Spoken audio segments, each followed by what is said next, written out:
wamu ne bannaffe aba Go TV denga tukyagendera ddala maaso olunaku olwaleero nina video gye nandyagadde okubalagako tuli mu emikolo gituwuubye obeera onogamba bano abaana nga twenkana emyaka naye ate nga babatwala kiki bye bafumbirwa bali bitegeera oba baagala kusirenga mu gomesi obeera onogamba ddala kigendererwa ky'emikolo nga gisusse naye ate njagala nkulage kano ka video ko kabadde kanjawulo ndowooza omwobo oba okusirenga obadde butambula olwo kano ka video akabadde ka trending ku social media platforms ez'enjawulo omukolo gwagenze ne gusobamuko katini video ako nga bw'okalaba enkuba ey'amaanyi enkuba empitirivu bwetyo yayonoonye omukolo naye katikubamu akafaananyi wabeera nga yeggwe omukolo nga gugo gwakedde bulungi nnyo n'otimba nga bye bakutwala ekyo ne kituukawo ku mukolo gwo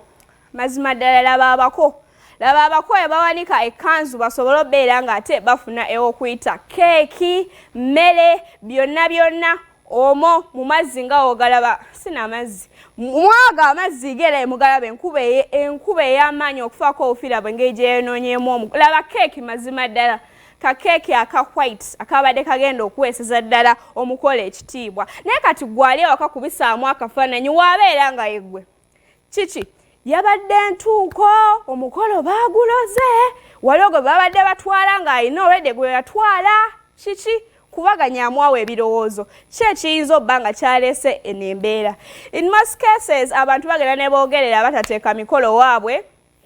nga baogera ebiwanvu n'ebisongovu naye munnange waliwo ewaka olaba kyandisaanye oba n'omugole susuubira nti ekyo kintu kisobola obba nga kituukawo mu nkuba buli nkuba weetonye ewammwe buli lunaku nga kituukawo n'ogamba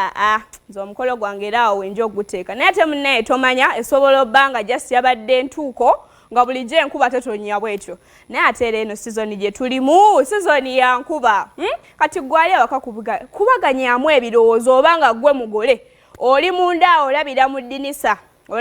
olaba bbaawo waawenjula ekidiba ky'amazzi afune wassa emmere bannange